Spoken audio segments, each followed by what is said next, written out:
가짜는 아무리 많아도 소용이 없습니다. 교회에 많은 사람이 모여도 그 사람들이 다 가짜라고 한다면 한 사람의 마음 변화시키지 못합니다. 한 사람을 하나님께로 인도하지 못한다고 하는 거예요. 그러나 반대로 한 사람이 진짜이라고 한다면 사회를 변화시키고 문화를 변화시키고 역사를 변화시킵니다. 네, 이렇게 귀한 예배에 참여하게 돼서 참 기쁘게 생각합니다. 저는 목사가 되기 위해서 이제 신학 공부를 하는데 그 신학의 많은 그 파트 중에 교회사 파트가 있습니다.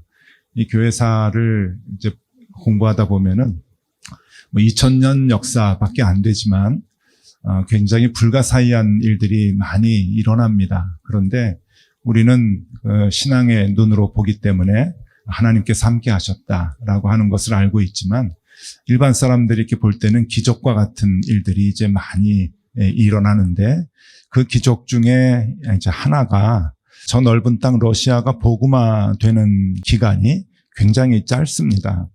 여러분, 한 나라가 복음화된다고 하는 것이 굉장히 어렵고 그 기간이 굉장히 긴데 러시아가 복음화되는 것이 한 36년 정도밖에 걸리질 않습니다. 그 복음화되는 그 중심에 누가 있는가 하면은 블라디미르 1세 왕이 있습니다. 그때는 국호가 러시아가 아니고 키예프라고 하는 공국이었는데 이 블라디미르 1세가 28살에 왕이 되는데 그런데 이 블라디미르 왕이 이제 굉장히 좀 포악하고 역사적으로 보면은 굉장히 호전적이었다고 합니다.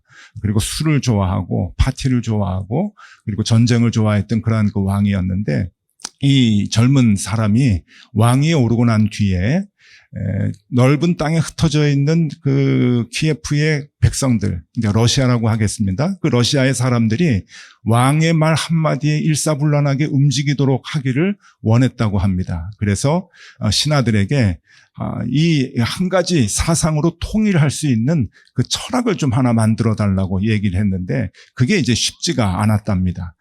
그러면은 종교를 만들어라. 종교가 한 마음으로 그냥 움직이기가 좋으니까 종교를 만들어라. 라고 이제 명령을 했는데 그 신하들이 여러분 그 종교가 어떻게 하루아침에 만들어집니까?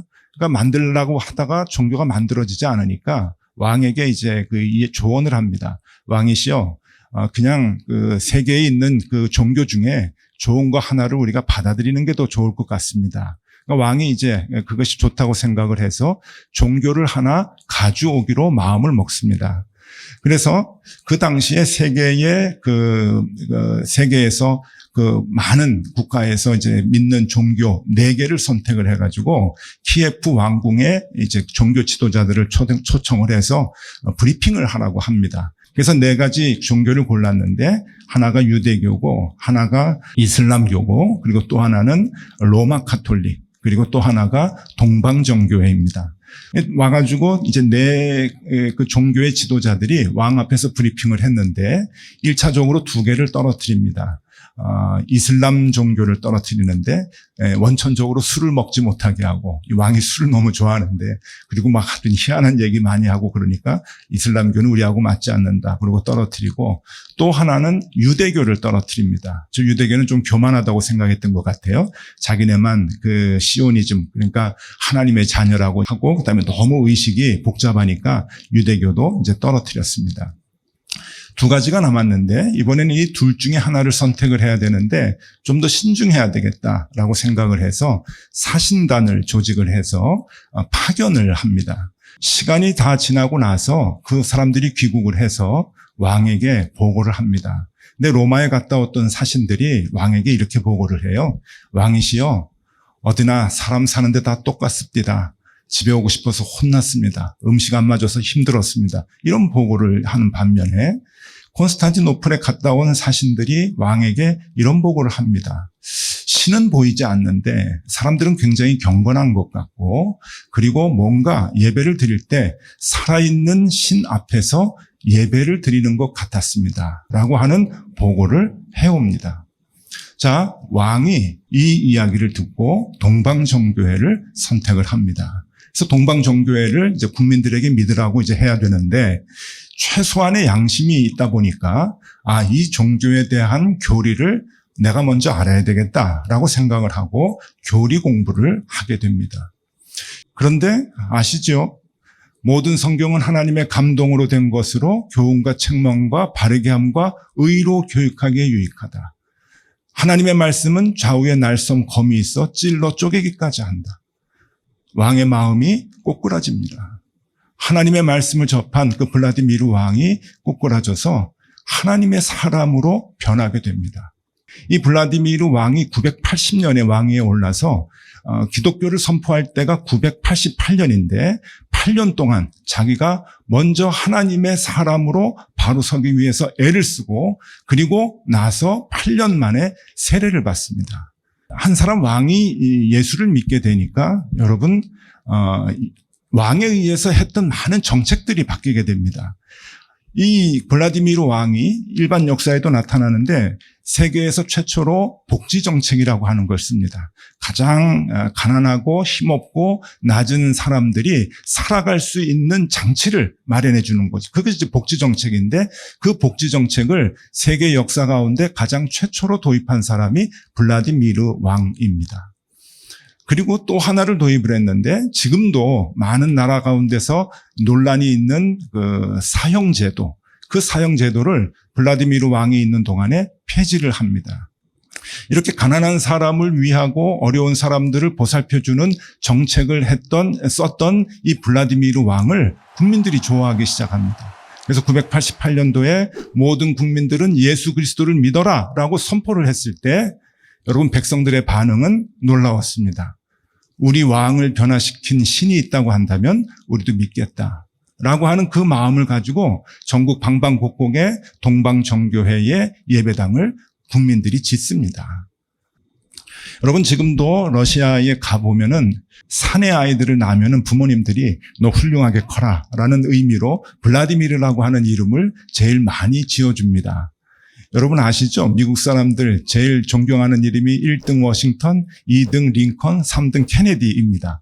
그래서 도시도 만들어가지고 워싱턴이라고 하고 또 비행장도 만들어서 케네디라고 이름 붙이고 이제 그러는 거 아시는데 여러분 러시아 사람들도 좋아하는 이름이 있습니다. 1등 블라디미르, 2등 블라디미르, 3등 블라디미르입니다.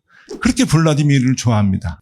여러분 러시아의 모스크바 붉은 광장에 가면은 레닌의 묘가 있는데 그 레닌의 이름도 블라디미르입니다. 그 러시아의 대통령 푸틴의 이름도 블라디미르입니다. 러시아하고 전쟁을 하고 있는 우크라이나 젤렌스키 대통령의 이름도 블라디미르입니다. 똑같은 이름을 갖고 있는 사람이 지금 싸우고 있는 거예요. 그만큼 러시아 사람이나 그쪽 키예프 사람들은 우크라이나 그쪽 사람들은 블라디미르라고 하는 그 이름이 그렇게 존경스러웠죠. 왜냐하면은 그가 신앙으로 변화되고 많은 사람들을 사랑했기 때문에 그런 겁니다. 훌륭한 일들을 많이 했기 때문에 그런 것이죠. 한 사람의 변화입니다. 한 사람의 변화가 러시아 땅을 바꾸고 역사를 바꾸고 사회를 바꿨습니다. 이런 일들을 보면은 세계 역사를 이제 보면서 아주 통쾌합니다. 야, 이런 일이 있구나. 역시 하나님 살아계시구나. 라고 하는 생각을 하는데 여러분이 역사적으로 보면 통쾌한 일만 있는 게 아니고 참 부끄러운 일도 있습니다. 부끄러운 일 하나 말씀드리면은 인도의 독립의 아버지인 마하트마 간디를 잘 아실 겁니다. 이 마하트마 간디는 젊어서 영국 런던으로 유학을 가죠. 그래서 법학 공부를 합니다. 22살에 변호사가 됐답니다. 참 대단한 사람인 것 같습니다. 변호사가 돼가지고 다시 인도로 돌아와서 변호사 개업을 해서 이제 그 수임을 받고 법정에서 싸움을 하는데 여러분 이 변호사라고 하는 이 직업은 잘하기 위해서는 남의 약점을 잘 알고 그리고 논쟁을 해서 이겨야 되는 그러한 그 직업적 특성이 있습니다. 그런데 이 간디는 워낙 종교성이 좀 강해서 그 싸움을 잘 못했습니다. 그래서 젊어서 받았던 그 수임에 그 법정 싸움에서 계속 패소를 합니다. 그래서 시리에 차 있죠. 아, 나는 이 직업이 아닌가 봐. 라고 젊어서 굉장히 시리에 빠져 있을 때 런던에서 같이 공부를 했던 백인 친구들이 남아프리카 공화국 더반에서 변호사업을 하고 있었는데 이 간디의 상황을 알고는 간디에게 편지를 합니다. 그래서 너 지금 그렇게 고민하지 말고 걱정하지 말고 남아프리카 공화국 우리 있는데 와가지고 머리 좀 식히고 가라. 그래서 간디가 인도에서 남아프리카 공화국 더반으로 가게 됩니다. 잠시 가려고 했다가 22년 동안 거기서 머물게 됐죠. 자, 더반에 가가지고 그곳에서 생활을 할 때 이 간디의 백인 친구들, 그 백인 친구들이 이 간디를 예수 믿게 하기 위해서 서로 짭니다. 그래서 한 친구는 교회를 데리고 가고, 한 친구는 예배 끝나고 나면은 자기 집에서 점심 식탁을 차려주고, 한 친구는 간디가 책을 좋아하니까 신앙서적을 공급해주고 하면서 아주 정성을 들여서 이 간디가 예수 믿도록 하기 위해서 애를 씁니다. 근데 여러분, 결론을 말씀드리면 이 간디가 결국은 교회를 떠나게 됩니다. 간디 자서전에 보면은 그 이유를 자세하게 써주고 있는데 한번 들어보시죠. 회중들은 내가 보기에는 특별히 종교적인 것은 눈에 띄지 않았고 경건한 영혼들을 가지고 모였다기보다는 오히려 세속적인 마음을 가진 사람들이 단지 습관적으로 사교를 위해 모이는 것 같았다. 여러분, 이 사실을, 이 상황을 나중에 교회의 역사가들이 뭐라고 얘기하냐면은 세기의 손실이라고 말합니다. 세기의 손실. 그러니까 그때의 간디가 예수를 믿었더라면 인도의 역사가 변했을 것이고, 인도의 역사가 변했으면 세계의 역사가 변했을 것이다 라고 얘기를 합니다. 아쉬워하는 거죠. 1947년도에 인도가 독립을 할 때 간디가 유명한 말을 남기죠. 영국 사람들이여 너희들의 종교를 갖고 너희 나라로 돌아가라. 그러나 예수는 놓고 가라. 여러분, 가짜는 아무리 많아도 소용이 없습니다. 교회에 많은 사람이 모여도 그 사람들이 다 가짜라고 한다면 한 사람의 마음 변화시키지 못합니다. 한 사람을 하나님께로 인도하지 못한다고 하는 거예요. 그러나 반대로 한 사람이 진짜이라고 한다면 사회를 변화시키고 문화를 변화시키고 역사를 변화시킵니다. 여러분들이 그 진짜가 되면 좋겠습니다. 오늘 성경 말씀에 보면은 그 진짜는 어떤 사람인가? 10절에 보니까 주를 기쁘시게 할 것이 무엇인가 시험하여 보라. 주를 기쁘시게 하는 사람이라고 말합니다. 12절에 보니까 은밀히 행한 것들은 말하기도 부끄러운 것이라. 부끄러운 행동을 하지 않는 것을 얘기합니다. 그냥 일상생활 속에서 부끄러운 일들은 하지 아니하고 내가 하나님을 기쁘시게 할 것이 무엇인가라고 하는 것을 늘 생각하면서 살아가는 사람이 진짜라고 얘기합니다. 그가 그리스도 예수를 비추는 사람이라고 얘기합니다. 즉 말씀 안에서 하루하루를 성실하게 사는 사람들은 그냥 하나님의 예수 그리스도의 빛을 비춰주는 사람이라고 하는 것이죠. 내가 특별한 일을 하지 않아도 내가 하나님 앞에 서 있으면 나로 인해서 그 빛이 비추어진다라고 얘기를 합니다. 어렵지 않습니다. 우리는 그냥 서 있기만 하면 됩니다. 말씀 안에 서 있기만 하면 됩니다. 그러면 우리의 모습을 보고 여러분, 우리의 학생들이 진짜가 나타나게 되는 거죠. 우리가 그 믿음을 가지고, 우리가 그 열정을 가지고 우리 아이들을 위해서 기도하고 아이들을 위해서 가르치는 그러한 선생님들, 그러한 교직원들이 다 되면 좋겠습니다.